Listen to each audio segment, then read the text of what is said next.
오늘도 우리 성부, 성자, 성령 하나님의 은혜가 여러분들과 함께 하시기를 바랍니다. 오늘은 순교자 기념주일로 지킵니다. 해마다 6월 둘째 주일에 지키고 있는데요.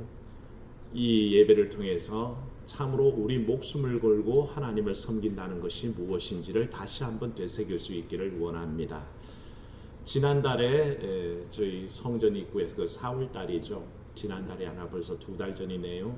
성전 입구에 들어오는 곳에 꽃씨를 뿌렸습니다. 맨드라미도 뿌리고 만수국도 뿌리고 분꽃도 뿌리고 그렇게 씨앗들을 많이 뿌렸는데 이 씨앗이 묵은 씨앗이 돼서 그런지 발화율이 많이 떨어졌습니다. 그래서 겨우 10% 미만으로 자라나긴 했지만, 그런데 놀라운 것은 아무리 오래되어도 씨앗의 생명력만 있다면 어김없이 싹을 틔우고 지금 잘 자라나고 있는 것을 보게 됩니다. 한 다음 달에는 우리가 꽃을 볼 수 있을 것 같다라는 생각이 드는데요.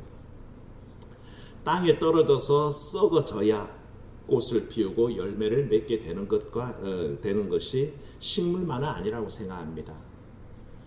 우리의 믿음이란 것도 사실은 썩어질 때, 우리 자신이 죽어질 때 열매 맺는다는 것을 다시 한번 생각하면서 오늘 말씀을 통해서 우리 순교자들과 순교신앙으로 살아가는 사람들이 바로 그 썩어지는 씨앗이 아닌가라는 생각을 하게 됩니다.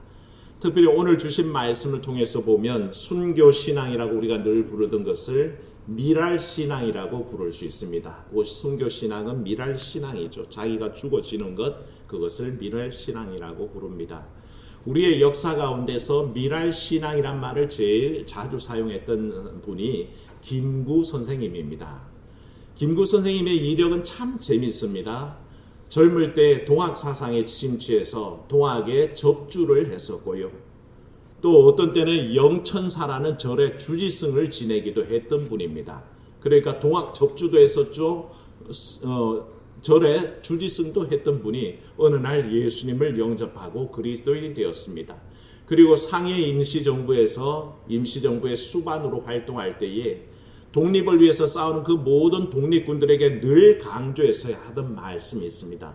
그게 뭐냐 하면, 우리가 조국 독립을 위해서 싸운다면 마땅히 총알을 두려워하지 말 것이며, 얼어 죽을 것을 두려워하지 말 것이며, 굶어 죽을 각오로 싸워야 우리가 독립을 쟁취하지 않겠느냐라고 그렇게 늘상 강조하고 했습니다.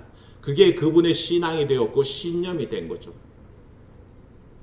나라를 찾는데도 사실은 총 맞아 죽을 각오가 필요하고 얼어 죽을 각오가 필요하고 또한 굶어 죽을 각오로 나아가야 한다면, 오늘날 우리 그리스도인들에게 던지는 말은 분명합니다. 영원한 하나님 나라를 추구하는 우리라면 마땅히 죽을 각오하고 얼어 죽을 각오하고 굶어 죽을 각오하는 것이 당연하다라고 생각을 해봅니다. 그렇다면 우리가 과연 이 미랄신앙이 뭔지를 한번 진지하게 생각해 봐야 될 것 같습니다. 미랄신앙을 간단하게 얘기할 수 있습니다. 죽음을 두려워하지 않는 신앙이 곧 미랄신앙입니다. 오늘 말씀에 분명히 얘기하기를, 한 알에 밀이 땅에 떨어져 죽지 아니하며 한 알 그대로 있고 죽으면 많은 열매를 맺느니라 라고 말씀합니다.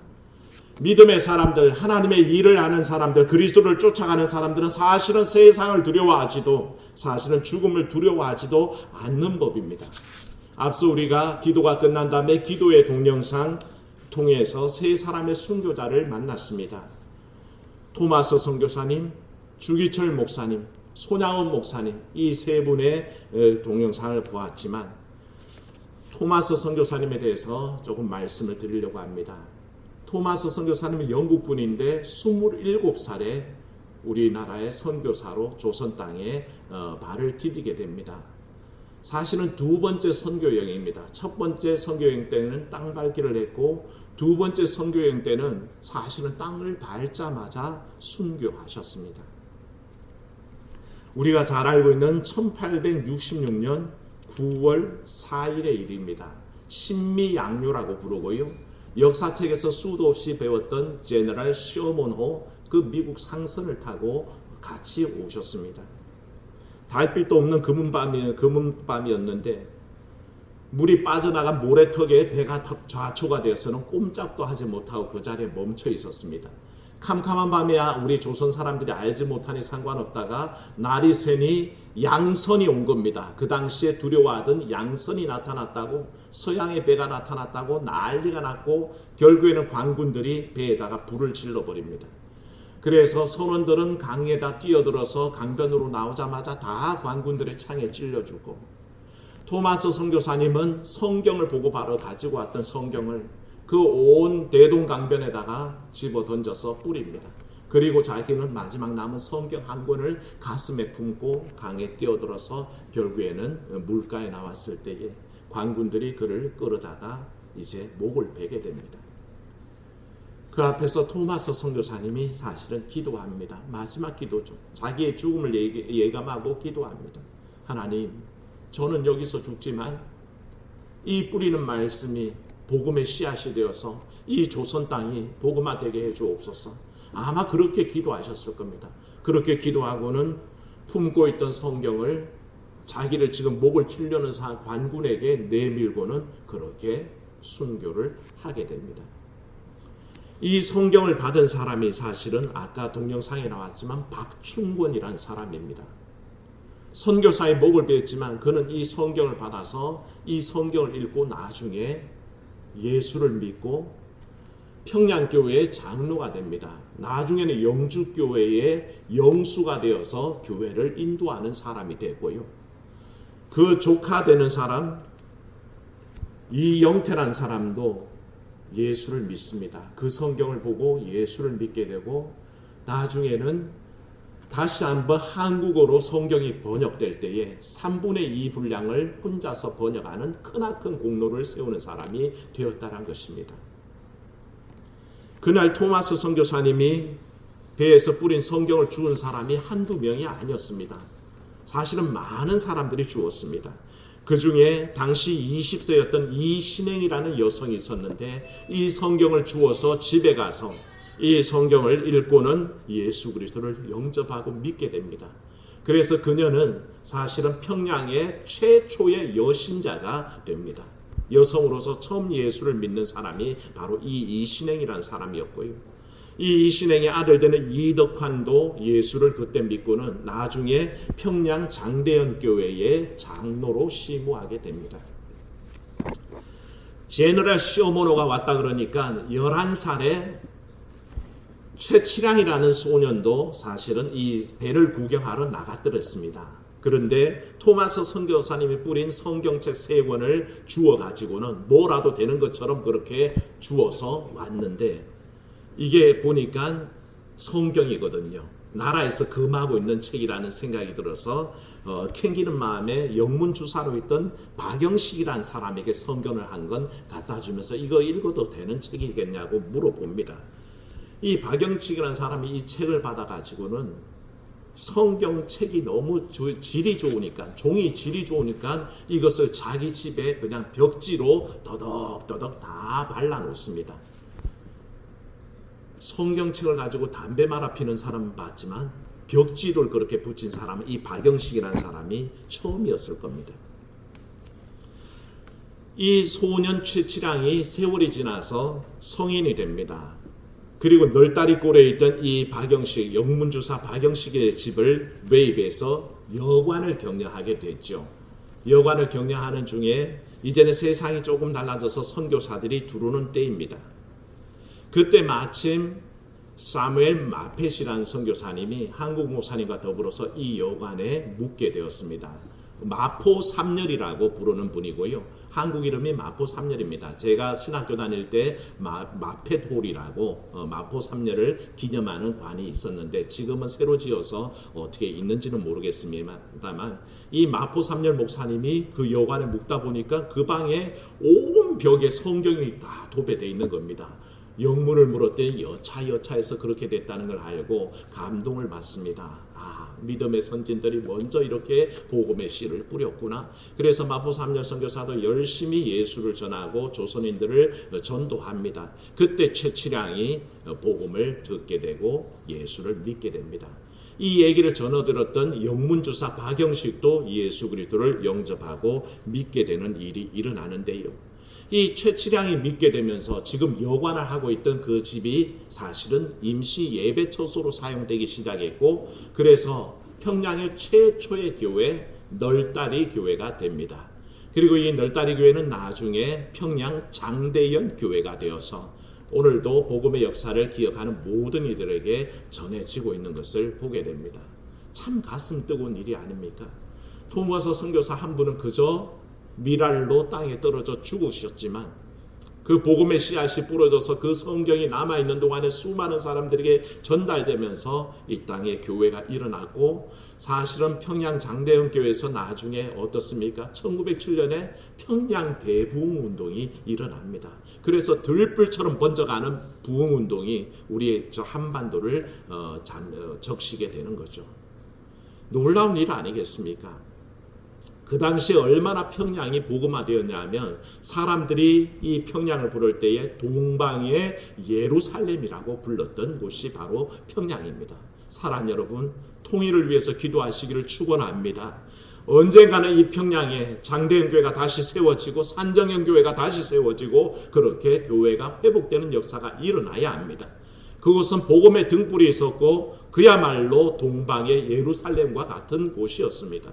우리는 이 일을 기도하고 끝까지 회복하는 데 온 힘을 다해야 되는데, 그와 같은 일을 위해서 헌신한 이가 바로 토마스 선교사님입니다. 자기가 죽으면서 눈물 뿌려서 기도하면서 전했던 그 성경이 결국에는 그와 같은 복음의 놀라운 역사를 만들었다는 것입니다. 토마스 선교사님만 그렇습니까? 주기철 목사님 아니 그렇습니까? 손양원 목사님 아니 그렇습니까?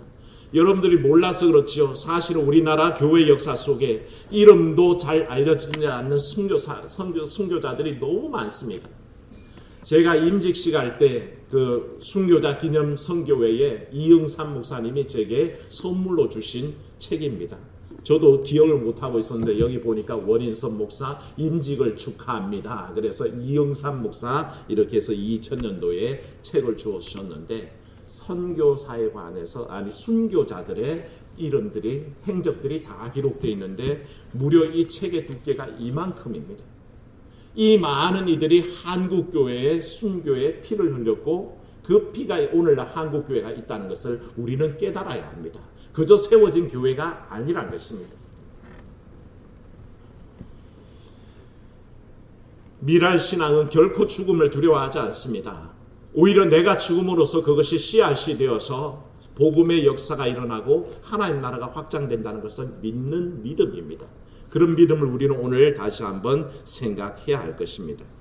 우리도 마찬가지입니다. 사실 우리가 복음의 능력 안에 살아가며 하나님의 능력 안에 살아간다면 죽음을 두려워할 이유가 없습니다. 죽음의 권세를 두려워할 이유가 없습니다. 세상의 권세도 두려워할 이유가 없다는 것입니다.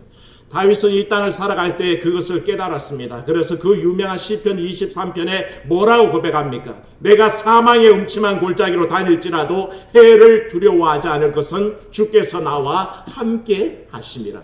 주의 지팡이와 막대기가 나를 안위하시나이다. 그렇게 고백하지 않습니까?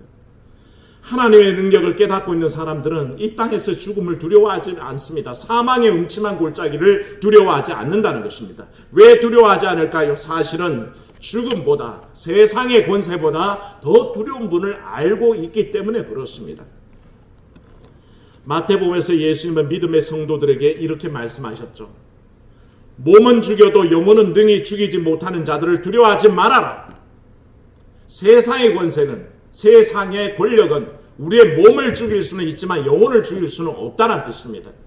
대신에 두려워할 것은 오직 몸과 영혼을 능히 지옥에 멸하실 수 있는 일을 두려워하라 말씀하셨습니다.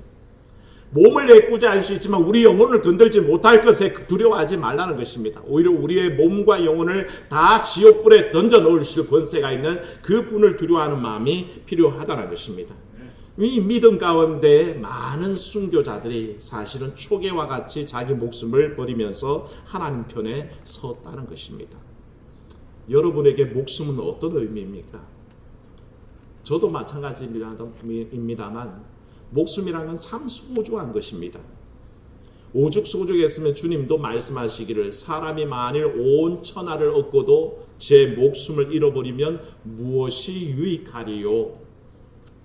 사람이 무엇을 주고 제 목숨과 바꾸겠느냐라고 말씀하셨습니다. 그 목숨은 그만큼 중요하다는 뜻이죠. 쉽게 버릴 수 있는 게 아닙니다. 그야말로 하나님께서 허락하셔서 은혜의 순간이 온다면 그때 결단해서 순교는 간혹 할 수 있겠거니와 그것도 어려운 일이지만 그런 순간 자체가 오늘 살아가는 우리 크리스찬들에게 자주 오는 일은 아니라는 것입니다.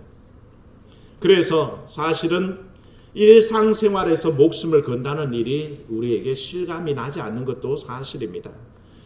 그러므로 오늘 우리가 이 목숨을 버리면서 하나님을 섬긴다는 것은 현실적 감각에서 한번 다시 어떤 의미일까를 생각해 봐야 됩니다.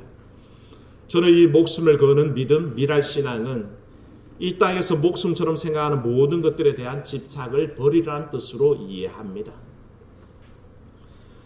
목숨을 버린다는 것이 곧 내 삶의 모든 환경 속에서 나를 움켜잡고 있던 것들을 버릴 수 있다는 뜻입니다. 내가 목숨처럼 붙잡고 있던 것을 버릴 수 있는 게 미랄신앙이라는 것입니다. 주를 위해 물질에 집착하던 삶을 포기할 수 있다는 뜻입니다. 회사 일 때문에 사업관계로 계약관계로 우리는 얼마나 주님을 자주 배신하고 포기해버립니까? 그런데 사실은 미랄신앙은 역전이 일어납니다. 주님 때문에 그런 것들을 포기할지라도 그런 것들 때문에 주님을 포기할 수 없는 겁니다. 그게 목숨을 내버리는 미랄신앙과 동일하다는 것입니다. 주를 위해 관계에 집착하는 삶도 포기할 수 있다는 뜻입니다. 우리는 주님을 따르기 위해서 배와 아버지도 버려두고 쫓았던 제자들의 모습을 알고 있습니다. 어떤 이는 주님께서 나로 하여금 아버지를 장사 지내고 쫓아오게 하소서 기도했더니 주님께서 뭐라 그러셨습니까? 죽은 자는 죽은 자로 장사 지내게 하고 너는 나를 쫓으라 말씀하셨을 때에 이 사람은 그 관계를 포기할 수가 없었습니다. 그래서 주님을 쫓지 못하죠. 관계 때문에 실패하는 경우입니다.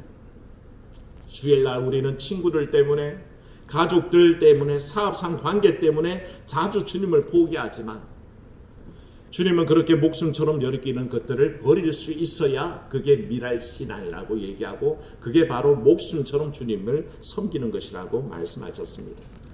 사랑하는 여러분, 주님 우리에게 적당한 헌신을 요구하지 않습니다. 완전한 헌신을 요구하십니다. 신명기 말씀을 인용하셔서 우리에게 말씀하실 때 뭐라 그러셨습니까? 하나님을 사랑하되 마음을 다하고 뜻을 다하고 힘을 다하여 주 너의 하나님을 사랑하라 말씀하실 때에 주님은 이 말씀을 해석하셨습니다. 한 가지를 더 붙이셨습니다. 뭐라고 붙이셨습니까? 목숨을 다하여라고 말씀하셨습니다. 마음과 뜻과 힘 다하는 게 전부가 아니라 너희 목숨을 다하여 하나님을 사랑하라 라고 가르친 겁니다. 그게 믿음이라는 것입니다. 그게 하나님 사랑하는 마음이라는 것입니다. 그게 미랄신앙입니다. 내 전부를 다 들여서 목숨 다해서 주님을 섬길 수 있다는 거, 그게 우리 주님의 요구이고요. 그래서 오늘 미랄신앙을 순교자 주일에 생각할 때에 나의 전부를 들여 하나님을 섬기겠다는 결단이 여러분 속에 있기를 축원합니다. 근데 우리가 자세히 생각해야 될 것은 미랄신앙이라고 목숨을 하찮게 여긴다는 뜻은 아닙니다. 내가 이 목숨 별거 아니니까 아무렇게나 굴려도 된다는 뜻도 아닙니다. 사랑하는 여러분, 사실은 주의 영광을 위해서 살다 보니 이 목숨은 누구보다 소중한 것을 깨달아 알아야 되고요. 그래서 우리의 삶을 경건하고 절제하며 하나님 앞에 온전한 생명을 위해서 유지하는 것이 우리에게 주신 본분입니다. 코로나를 경계하는 것도 사실은 생명을 중요하게 여기는 겁니다. 코로나 가운데 이웃에게 감염시키지 않기 위해 힘쓰는 것도 사실은 중요한 일입니다. 그러나 무엇보다 우리가 기억해야 될 것은 이 땅의 삶이 전부는 아니란 것, 사실 우리가 알고 있는 그 생명보다 더 큰 생명이 있다는 것, 우리가 생명을 귀하게 여긴다는 것은 이 땅에서 살아가는 생명보다 사실은 더 큰 생명에 관심을 가지고 있다는 것, 우리는 그것을 기억해야 됩니다. 사람들은 흔히 말합니다. 이 세상이 너무 좋다고 개똥밭에 뒹굴어도 저승보다는 이승이 좋다라고 그렇게 이 땅의 삶이 마치 붙잡아야 될 것처럼 그렇게 강변합니다만 우리 그리스도인도 일부 동의합니다. 맞는 얘기입니다. 하지만 그 삶보다 더 중요한 삶이 우리를 기다리고 있다는 것입니다. 자칫하면 우리는 이 생의 삶에만 집중하다 보니까 당장 무엇을 먹을까, 무엇을 마실까, 무엇을 입을까라는 걱정 때문에 그저 다람쥐 쳇바퀴 돌듯이 이 땅에서 그렇게 허겁지겁 살아가고 있다는 것입니다. 그러나 뭐라고 그러셨습니까? 주님은 사실은 무엇을 먹을까, 무엇을 마실까, 무엇을 입을까, 그 이전에 먼저 그의 나라와 그의 의를 구하라고 하셨습니다. 그게 바로 영원한 생명을 바라보는 마음입니다. 더 큰 생명을 바라보고 있는 마음입니다. 절대 미랄신앙은 생명을 하찮게 여기지 않습니다. 오히려 더 궁극적인 생명을 바라보는 더 그런 눈을 갖도록 우리에게 인도하시고 계시는 거죠. 사랑하는 여러분, 주님께서는 먼저 그 죽음을 불사하는 십자가의 길을 걸어가셨습니다. 미랄신앙을 보여주셨죠. 자기 목숨을 죽여서 온 세상을 구원하셨으니. 그리고 수많은 순교자들이 그 주님의 길을 따라서 죽음의 발자취를 남겼고 그 순교의 피가 오늘날의 교회가 있도록 만들었습니다. 이제는 우리 차례입니다. 우리는 어떻게 하나님 앞에 헌신하고 어떻게 하나님 앞에 서겠습니까? 바로 묵묵히 하나님 바라보며 하나님 나라 바라보며 먼저 가신 이들 바라보며 그 길을 쫓아가는 삶이 되시기를 주의 이름으로 축원합니다. 오늘도 내 삶의 삶 속에서 나를 죽이고 나의 이기심을 죽이고 오직 주를 위하여 미랄신앙으로 전진하는 삶이 되시기를 주의 이름으로 축원합니다. 은혜로우신 하나님, 순교자 기념주일을 맞이하여 하나님 우리에게 주신 미랄신앙을 되짚어 봅니다. 하나의 미랄이 떨어져 죽으면 많은 열매를 맺는데 그대로 있으면 아무런 열매도 없다는 것을 기억하오며 우리 주님께서 자기를 죽이셔서 수많은 인생들 구원하셨고 그 뒤를 쫓아가는 많은 순교자들이 순교의 피를 뿌려서 이 세상에 복음을 전파했습니다. 이제 우리가 그 뒤를 쫓아가고 있습니다. 하나님, 대충 믿는 우리가 되지 않게 하시고 설렁설렁 교회 다니는 우리가 되지 않게 하시고 오직 우리 목숨을 걸고 우리 주님 섬길 수 있도록 주님 인도하여 주시옵소서. 참으로 우리의 일상에서는 순교의 기회가 거의 없지만 그 속에서 참으로 죽음을 불사하는 믿음을 가지게 해 주시옵시고 혹시나 영광의 그 순간이 온다면 주저없이 영원한 생명 바라보고 우리 목숨을 초계같이 버릴 수 있는 순교신앙으로 결단하게 도와주시옵소서. 주 예수님 이름으로 기도하옵나이다. 아멘.